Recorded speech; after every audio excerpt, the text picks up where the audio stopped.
I convened organs of the union, that is NEC and NDC, and they objected to this offer by voting overwhelmingly for no, because of the following reasons. One, there are members who have retired since 2017, 2021. They are at home. They need their pension. Two, if we push this 50% to 2026, 2027 financial year, already there are commitments, and the Ministry of Education is going to be constrained. We have 2.37 billion for 2021, 2025. That is supposed to mature on 1st July. 2.73 billion. 2.73 billion to mature in 2025, 2026, 2027 financial year. 2026, 2027 financial year. Yes. That's the next. There are commitments we made with IPCCF that mortgage, car loan and mortgage was supposed to be factored in the sector budget for 2026, 2027 financial year. The next, we have not arrived. It can even be 10 billion because it is car loan and mortgage for all university staff. So it is not possible that you move 2017. Order SG. This is not about talking things which are not. It is a house of records. We agree. We agree. Have you agreed that we are going to sit down and agree on the budget for car loan and mortgage, and it's supposed to be factored in 2026, 2027 Ministry of Education sector budget. So you have not agreed on? We have not agreed on the figure. So you should not be part of the agreement of 26, 27? So that is what we are saying. They made commitments. They also made commitments that in 2026, 2027 financial year, we were going to factor for all university staff. Promotion, we have not agreed on the figure. So what we are saying, with those commitments, we don't want to clog the financial year of 2026, 2027 with promises again. And the next thing,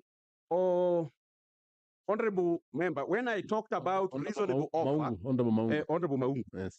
When I talked about reasonable offer, I didn't mean that this 7.9 billion was to be put in phases. What I meant there is the reasonable offer for 2025, 2029, because currently they are giving us 2%. So we said we need a reasonable offer for 2025, 2029 CBA. Not that to be split. Organs of the union have rejected the 50-50. And I don't want to promise the Honorable House that they are going to accept. They voted against it. That is you have answered your questions. And I also want, the reason why I was asking you to give us the figures of the car loan, the promotion money, and the rest is also to allow this house to think through. But now, because you have not offered, we know what is only outstanding in 2026, 2027 is the 2.73 billion. That is the only thing which is outstanding for them. These others are wish lists, is it? Which we are here to discuss. No, I'm just giving, that's a direction, because if you have committed, it should actually be factual, and then we should have a figure. Yes, let's have the ministry and then the universities to answer. I think you are one, yes. Thank you, Chair. Honorable Maungu's question on the 624 million vis-a-vis the other amounts. SRC is mandated to give advice to government constitutionally on issues relating to salaries, etc. The figure of 624 million was given by them on the basis that out of the 7.9 billion which the unions were demanding, an amount of 7.2 billion had been paid between 2017 and 2021 during the normal annual increment by each university to their members. So it became difficult for the ministry, for example, to go to Treasury and ask for 624 or 7.9 before it was agreed. Because if, for example, the ministry had committed to pay 7.9 billion, when there is a letter by SRC saying the outstanding amount is 624, it is an automatic query, audit query.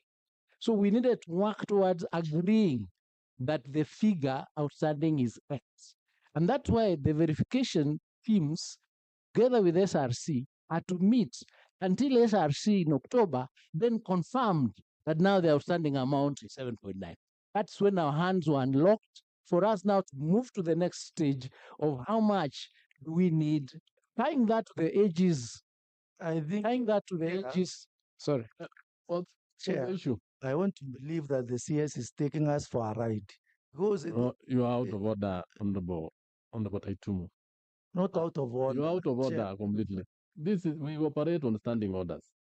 When you raise on a point of order, give us the specific issues you want. The to specific but you are issue not. is he is talking about the advisory. And here, according to what was presented, there was the mathematics, there were formulas that were being followed to arrive to that figure. So what's It was not at the discretion of the SRC to dictate what they should take without a formula. And I think you're talking the same. The question here, members, and I want us to agree, what the CS is saying on what you are saying is true. It is SRC who has faulted everybody here. And that's why we shall have a date with them. It is not even the CS. If SRC gave us a figure of 624, and then they went through verification, they gave us a figure of 7.9.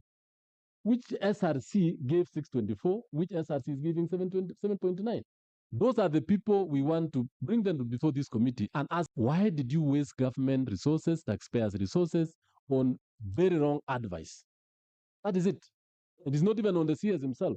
It is on SRC. And that's why somebody raised a preliminary issue when we were starting, that they should be here. CS, I think that one we have made a case for ourselves. We shall invite SRC here. Yes, proceed. Thank you, Chair. So once we arrived at the agreed figure, now we came to how do we pay it. So we made a proposal of paying it in 3 installments for this reason. This figure has been accepted after the financial year 2025-2026 budget. So it was not in the budget of 2025-2026 because it was not agreed during the budget making process. And members, you are aware, the budget making process for 2025-2026 concludes, I think, on February or something like that. So as at the time we are getting this information, the budget is already concluded. So the only fault that we can be given is that we have to do. And that's why we are saying, let's pay this in 2 installments, one of 3.85 during the supplementary budget, because this is an amount that will be sort of reallocated from our own budget for 2025-2026, which has already been programmed. Other programs that were budgeted for 2025-2026 will fail.